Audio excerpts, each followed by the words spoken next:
बहुत समय पहले की बात है। एक गांव में दीपाली अपनी दो जुड़वा बेटियों के साथ रहती थी। कुछ वर्षों पहले दीपाली के पति की एक कार एक्सीडेंट में मृत्यु हो गई थी। उस दिन के बाद से दीपाली एक फैक्ट्री में सिलाई का काम करके जैसे तैसे अपना गुजारा कर रही थी। दीपाली अपनी दोनों बेटियों को एक अच्छे स्कूल में पढ़ने के लिए भेजती थी। स्कूल की फीस और किताबों का खर्च निकालने के लिए दीपाली घर पर भी लोगों के कपड़े सिला करती थी। दीपाली की दोनों बेटियां अंजलि और अदिति बहुत ही बुद्धिमान और चालाक थीं। दोनों लड़कियां हर साल अपनी क्लास में टॉप करती थी। ऐसे ही सब कुछ अच्छा चल रहा था कि एक दिन दीपाली अपने काम से वापस आ रही थी कि तभी एक बड़ी गाड़ी से उसका एक्सीडेंट हो जाता है और उसकी मौके पर ही मौत हो जाती है। तभी गांव की एक औरत अंजलि और अदिति को स्कूल में लेने जाती है और उन्हें उनकी मां की मृत्यु की बात बताती है। अपनी मां की मृत्यु की खबर सुनते ही अंजलि और अदिति के होश उड़ जाते हैं और वो दोनों जोर जोर से रोने लगती हैं। थोड़ी देर बाद दोनों बहनें अपनी मां के शव के पास पहुंच जाती हैं। माँ, ये आपको क्या हो गया माँ? माँ उठो ना माँ, आंखें खोलो, देखो हम स्कूल से आ गए हैं, प्लीज माँ उठो ना। मेरी प्यारी बहन, अब माँ नहीं उठेंगी। अब हमारा इस दुनिया में कोई नहीं है। अब हम दोनों को ही एक दूसरे का सहारा बनना पड़ेगा। बस अब हमारी माँ को ऊपर वाला शांति दे। हमारी माँ की आत्मा जहाँ भी रहे खुश रहे।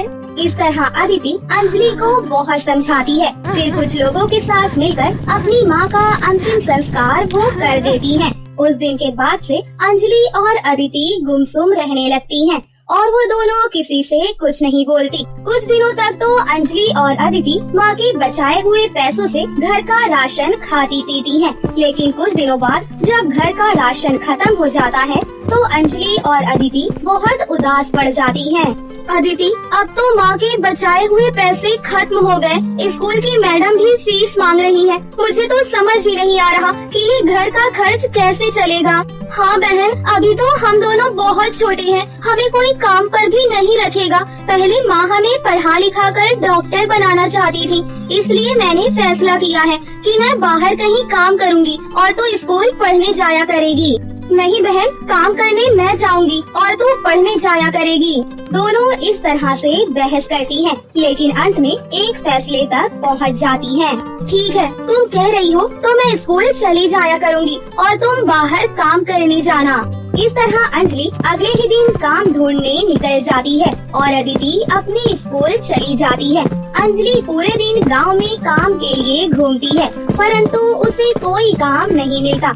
अंत में वो एक लहंगे की दुकान के बाहर खड़ी हो जाती है और देखती है कि इस दुकान पर तो बहुत भीड़ लगी हुई है। अरे, यहाँ पर तो बहुत भीड़ लगी है। लगता है लोगों को लहंगे पहनना बहुत पसंद है। मैं भी अपनी एक दुकान खोल लेती हूँ। माँ से मैंने थोड़ी बहुत सिलाई सीखी है और जो कुछ मुझे नहीं आता उसे मैं YouTube से सीख लूंगी।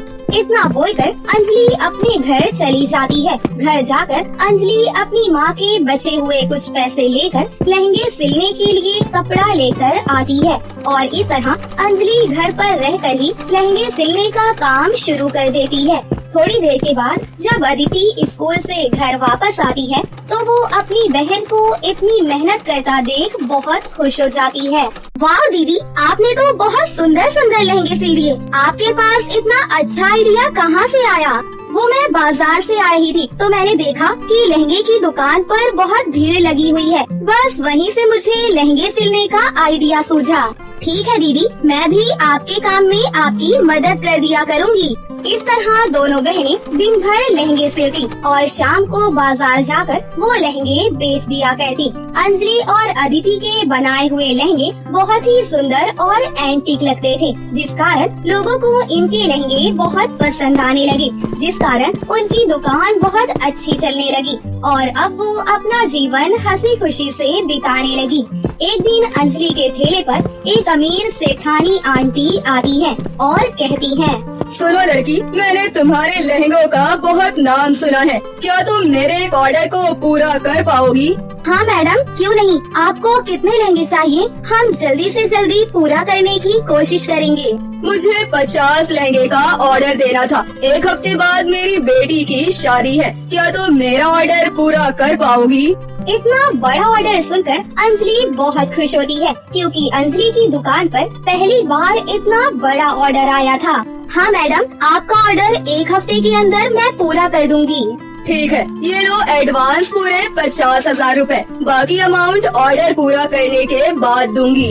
इतना कहकर वो औरत वहाँ से चली जाती है। अंजलि घर जाकर ये खुशखबरी अपनी बहन अदिति को सुनाती है।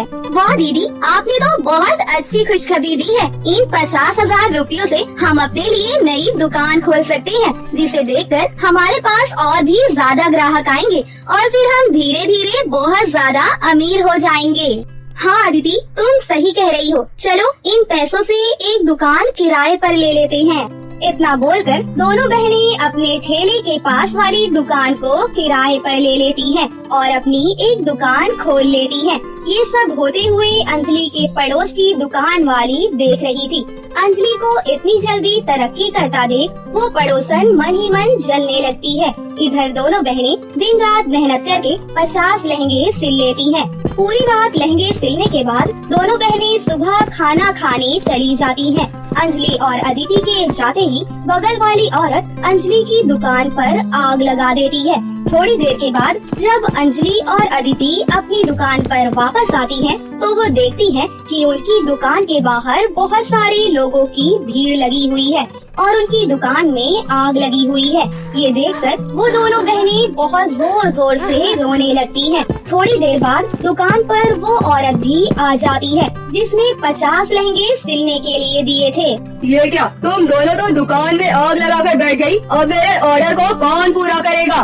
मैडम, मुझे 1 दिन का टाइम दे दीजिए, हम दोनों बहनें आपका ऑर्डर पूरा कर देंगे। आप देख सकती हैं कि पता नहीं किसने हमारी दुकान को आग लगा दिया है। ठीक है, मैं तेरी बात पर भरोसा करके तुझे 1 दिन की मोहलत और देती हूँ। अगर कल सुबह तक तूने मेरे 50 लहंगों को मुझे लाकर नहीं दिया तो मैं तुझे जिंदा नहीं छोड़ूंगी और तेरे घर पर भी कब्जा कर लूंगी। इतना कहकर वो औरत गुस्से में चली जाती है। इधर दोनों बहनें रोते हुए अपने घर वापस आ जाती हैं और अपनी माँ की तस्वीर के आगे जोर जोर से रोने लगती हैं। माँ, आप देख रही हो ना, किसी ने हमारी दुकान पर आग लगा दी, जिससे मेरे सारे लहंगे जल गए। मुझे तो कुछ समझ ही नहीं आ रहा कि अब हम एक रात में इतने सारे लहंगे कैसे सिलेंगे। इस तरह दोनों बहनें अपनी माँ की तस्वीर के आगे जोर जोर से रो रही होती हैं और बहुत दुखी भी होती हैं। अंजलि बहन, हमारे इस तरह रोने से कुछ नहीं होगा। हमें बिना समय बर्बाद किए लहंगे बनाना शुरू कर देना चाहिए। हाँ, तुम ठीक कह रही हो। हम अभी से लहंगे बनाना शुरू करेंगे, तब कहीं जाकर शायद हम ऑर्डर पूरा कर पाएं। इतना कहकर दोनों बहनें लहंगे सिलने लग जाती हैं। लहंगे सिलते सिलते रात हो जाती है और दोनों बहनों ने खाना भी नहीं खाया होता है। इस तरह समय बीत रहा था और दोनों बहनों की आंख लग जाती है। ये सब देखकर अंजलि और अदिति की माँ की आत्मा एक परी के रूप में वहाँ प्रकट हो जाती है और अपने जादू से वो 50 लहंगे प्रकट कर देती है। इस तरह उनकी माँ उनकी मदद करके वहाँ से गायब हो जाती है। अगली सुबह जब अंजलि और अदिति की नींद खुली तो वो देखती हैं कि वहाँ 50 लहंगे तैयार हो चुके हैं। ये देखकर दोनों बहुत ज्यादा खुश हो जाती हैं और मन ही मन अपनी माँ का धन्यवाद करती हैं। इसके बाद अंजलि और अदिति उस सेठानी का ऑर्डर उसे भेज देती हैं। ऑर्डर पूरा हो जाने पर सेठानी खुद अंजलि और अदिति के बचे बाकी पैसे दे देती है।